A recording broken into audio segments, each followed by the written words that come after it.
ഇതൊരു വേദന നിറഞ്ഞ വാർത്തയാണ്. എൻ്റെ കൂടെ ഉള്ളത് ഷൈജു ചേട്ടനാണ്. ആക്സിഡന്റിൽപ്പെട്ട് അരയ്ക്ക് കീഴ്പോട്ട് തളർന്നുപോയി. ഇങ്ങനെയുള്ളവർ വന്നാൽ നമ്മളെ നാട് നന്നാവും. നമസ്കാരം. തിരഞ്ഞെടുപ്പുമായി ബന്ധപ്പെട്ട് ഒരുപാട് കൗതുക വാർത്തകൾ നമ്മൾ ചെയ്തായിരുന്നു.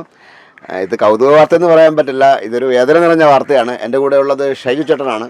ഷൈജു ചേട്ടൻ്റെ 23-ാം വയസ്സിൽ അദ്ദേഹം ഒരു അന്തർ സംസ്ഥാന ബസ്സിലെ തൊഴിലാളിയായിരുന്നു. ഒരു ആക്സിഡന്റിൽപ്പെട്ട് അരയ്ക്ക് കീഴ്പോട്ട് തളർന്നുപോയി. എന്നാൽ അതിനുശേഷം ഒരു വീൽ ചെയറിലേക്ക് തൻ്റെ താമസം മാറ്റി അല്ലേ, പിന്നെ ഓട്ടോറിക്ഷ തൊഴിലാളിയായി. ഇങ്ങനെ ഒരുപാട് അതിനിടയ്ക്ക് ഒരു പെൺകുട്ടി ജീവിതത്തിലേക്ക് കടന്നു വന്നു. അങ്ങനെ ഒരുപാട് കാര്യങ്ങളിടയ്ക്കാണ് ഇപ്പോൾ ഇദ്ദേഹം കരവാരം 7-ാം വാർഡ് അല്ലേ, കരവാരം 7-ാം വാർഡല്ലേ, സ്ഥലത്തിൻ്റെ പേരെന്താണ്, കണ്ണാട്ട് കോണത്ത് സ്വതന്ത്ര സ്ഥാനാർത്ഥിയായി മത്സരിക്കുകയാണ്. ഞാൻ ചോദിച്ചു ജയിക്കുമോ എന്ന് ചോദിച്ചപ്പോൾ പറഞ്ഞു ജയിക്കുക എന്നുള്ളതല്ല കാര്യം, മറിച്ച് മറ്റുള്ള ആൾക്കാർക്കൊരു മോട്ടിവേഷൻ നൽകുകയാണ് എൻ്റെ ലക്ഷ്യം എന്നാണ് പുള്ളി എന്നോട് പറഞ്ഞത്. ഏതായാലും ഇന്ന് അദ്ദേഹം വീഴ്ചയിൽ ഇങ്ങനെ വോട്ട് അഭ്യർത്ഥിച്ച് ഇറങ്ങിയിട്ടുണ്ട്. ഞങ്ങൾ അദ്ദേഹത്തിൻ്റെ കൂടെയുണ്ട്. ഇത് ഏത് ഏരിയയാണ് ഈ സ്ഥലം? ഇത് കണ്ണാട്ടുകോണ ഏരിയയാണ്. ഈ ബസ് ആക്സിഡന്റ് ആയത് എങ്ങനെയാണ്? അത് 2015 നമ്മൾ തിരുവനന്തപുരത്ത് നിന്ന് ബാംഗ്ലൂരോട്ട് പോകുന്ന വഴിക്ക് ഞാൻ ഫ്രണ്ടിൽ കിടന്ന് ഉറങ്ങിയിരുന്നു. ഡ്രൈവർ ഉറങ്ങിയിട്ട് ലോറിയിൽ ഇടിക്കുകയായിരുന്നു. അല്ല, ഞാൻ ഫ്രണ്ടിൽ കിടന്ന് ഉറങ്ങിയല്ല, ഡയറക്റ്റ് ഇടി എനിക്ക് തന്നെ കിട്ടി. അന്നോട്ട് വീൽ ചെയറിലാണ്. അദ്ദേഹത്തിന് ഒരുപാട് കാര്യങ്ങൾ പഞ്ചായത്തിൽ ചെയ്യാണ്ടെന്നാണ് അദ്ദേഹം പറയുന്നത്. അത് മാത്രമല്ല, ഇങ്ങനെ തളർന്നവർക്കും കാലില്ലാത്തവർക്കൊക്കെ ഒരു മോട്ടിവേഷൻ എന്ന രീതിയിലാണ് അദ്ദേഹം മത്സരിക്കുന്നത് എന്നാണ് അദ്ദേഹം നമ്മളോട് പറഞ്ഞത്. ഇതൊക്കെ പരിചയമുള്ള നാട്ടുകാരാണോ? എല്ലാം പരിചയമുള്ള ആൾക്കാർ തന്നെയാണ് അല്ലേ? അതുകൊണ്ട് അമ്മ വരുന്നു പക്ഷേ മൊബൈൽ ചിഹ്നത്തിലാണ് നിൽക്കുന്ന സ്വതന്ത്ര സ്ഥാനാർത്ഥിയാണ്. ഒരു തവണ നമ്മളെപ്പോലുള്ളവരോട് പരീക്ഷിക്കുക. നല്ല വീടുകളിൽ കയറേണ്ടി വരുമല്ലേ? കയറേണ്ടി വരും. നമ്മളെല്ലാം സാധാരണ ഒരു എന്താ പറയുക, ഒരു പ്രശ്നങ്ങളില്ലാത്ത ഒരു പിന്നെ കാൻഡിഡേറ്റ് വരെ അവസരമാവും.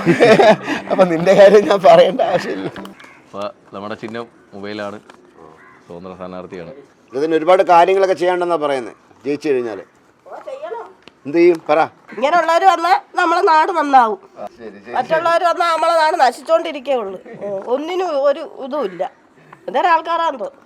ഇങ്ങനെയുള്ളവർ വരണം, എന്നാലേ ഇങ്ങനെയുള്ളവർക്കൊരു വില കൊടുക്കുള്ളൂ. ഇങ്ങനെയുള്ളവർക്കൊന്നും ഒരു വിലയില്ല ഇപ്പം നാട്ടിൽ.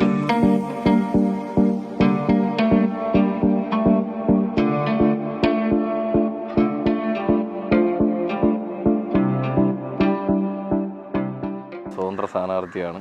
വീൽ ചെയറിലുള്ള ഒരാളാണ്. ഇപ്പോൾ ഒരു തവണ വീൽ ചെയറിൽ നമ്മളെ കണക്കുള്ളവർ മാറ്റി ചിന്തിച്ച് ഞങ്ങൾ വോട്ട് ചെയ്യുക. മൊബൈലാണ് ചിഹ്നം.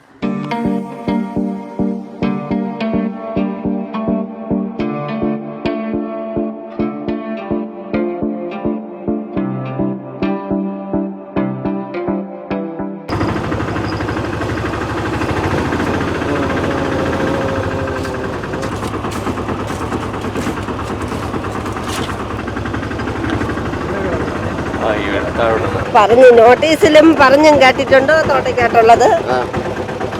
വൈകല്യങ്ങളൊക്കെ അറിയാലോ അല്ലേ? ഇങ്ങനെ ഈ നോട്ടീസില് പിന്നെ മൊബൈലില് കണ്ട് വോട്ട് ചെയ്യണം. ചിഹ്നം മൊബൈലാണ് ചിഹ്നം.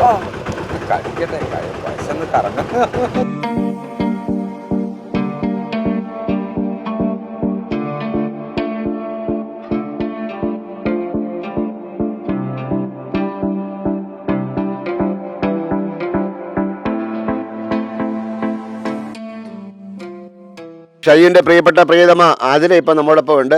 ഇത് വലിയൊരു കഥയാണ്. കാരണം ഷൈജുവിന് ആക്സിഡൻ്റായി കിടപ്പിലായതിനു ശേഷമാണ് ഇവർ പ്രണയത്തിലായെന്ന് പറയുന്നത്. ആരെങ്കിലും വിശ്വസിക്കേണ്ടി വരും അല്ലേ? എന്താണ് സംഭവം? ഷൈജുവിൻ്റെ പോസ്റ്റ് കണ്ട് ഇഷ്ടപ്പെട്ടതല്ലേ ഇങ്ങനെ വയ്യാണ്ടായി കിടക്കുന്നത്? എങ്ങനെ? ഫേസ്ബുക്കിൽ പോസ്റ്റ് കണ്ട്, ഇൻസ്റ്റാഗ്രാമിലെ പോസ്റ്റ് കണ്ട് ഇഷ്ടപ്പെട്ടു. അന്വേഷിച്ചു വന്നു, അതോ ഫോൺ ചെയ്തോ? അല്ല, ഞാൻ അങ്ങോട്ട് വിളിച്ചു, സംസാരിച്ചു, 5 മാസം പ്രണയിച്ചു. അത് കഴിഞ്ഞിട്ട് ഇറങ്ങി വന്നു. അല്ല, അങ്ങനെ ഒരു അട്രാക്ഷൻ ഷൈനോട് തോന്നാനുള്ള കാര്യം എന്താണ്? ഫിസിക്കലി പുള്ളിക്കന് ഈ വിഷയങ്ങളൊക്കെ ഉണ്ട്, മനസ്സ് കണ്ടാണ് ഇഷ്ടപ്പെട്ടത്? സ്നേഹിക്കാനുള്ള ഒരു മനസ്സുണ്ടെന്ന് തോന്നി. ഇപ്പൊ മത്സരിക്കാനായിട്ട് ഷൈ തീരുമാനിച്ചപ്പോൾ പൂർണ്ണമായ സപ്പോർട്ട് ഉണ്ടായിരുന്നു? അല്ലെ ചേട്ടൻ വരെ പണി നോക്കുന്നില്ലെന്ന് പറഞ്ഞോ? ഇല്ല, ചേട്ടൻ്റെ ഇഷ്ടം എന്താണോ അത് ചെയ്യാനേ പറഞ്ഞിട്ടുള്ളൂ. പൂർണ്ണ സപ്പോർട്ടോട് കൂടിയാണല്ലേ? എന്തായാലും എനിക്ക് ഇവരുടെ പ്രണയം മുമ്പ് ഞാൻ ഒരിക്കൽ വാർത്ത ചെയ്തിട്ടുണ്ട്. അതായത് ഇതേപോലെ ഷൈജു കിടപ്പേനതിന് ശേഷം ഒരു പെൺകുട്ടി ഇഷ്ടപ്പെട്ട് ജീവിതത്തിലേക്ക് കടന്നു വരിക എന്ന് പറഞ്ഞാൽ അതൊരു ചെറിയ കാര്യമല്ല. ഒരു വലിയ വ്യക്തിത്വത്തിൻ്റെ ഉടമയ്ക്ക്, ഒരു വലിയ മനസ്സിൻ്റെ ഉടമയ്ക്ക് മാത്രമേ അങ്ങനെയൊക്കെ ചെയ്യാൻ കഴിയുള്ളൂ. പ്രിയപ്പെട്ട കൂട്ടുകാരനുണ്ട്. ഇപ്പോൾ കൂട്ടുകാരാ, നിങ്ങളാണിപ്പോൾ താങ്ങുന്നുള്ളൊരു കൂടെ അയക്കുന്നതല്ലേ? ഞാൻ കണ്ടു, ഒരുപാട് കഷ്ടപ്പെട്ടുണ്ട് ഇത് തള്ളിക്കൊണ്ട് കയറിയിട്ട്. പ്രവാസിയാണല്ലേ? ഇപ്പോൾ എത്ര ദിവസം ലീവുണ്ട്? ഞാൻ 1 മാസം. 1 മാസം ലീവ് ഉണ്ട്. ഏതായാലും ഞങ്ങൾ ഷൈജിനൊപ്പം പോയി ഒരുപാട് നാട്ടുകാരെ കണ്ടായിരുന്നു. എല്ലാവർക്കും ഷൈജിനോട് ഇഷ്ടമാണ്, സ്നേഹമാണ്. കുറേ കാര്യങ്ങളൊക്കെ മാറണമെങ്കിൽ ഷൈജുവിനെ പോലെയുള്ളവർ വരണമെന്നാണ് ഒരു അമ്മയൊക്കെ നമ്മുടെ വികാരാധീനതയായി ഞങ്ങളോട് പറഞ്ഞത്. ഏതായാലും ഷൈജുവിന് എല്ലാവിധ ഭാവങ്ങളും നേരുന്നു. ഇതൊരു വ്യത്യസ്തമായ ഒരു ഓട്ടഭ്യർത്ഥന ആയതുകൊണ്ടാണ് ഞങ്ങൾ വന്ന് വാർത്ത ചെയ്തത്. ഇസ്മേശ്വരുടെ ക്യാമറമാൻ അനീഷ് മംഗലാപുരത്തിനൊപ്പം ശ്രീജിത്ത് മാരാർ സൈനിങ് ഓഫ്.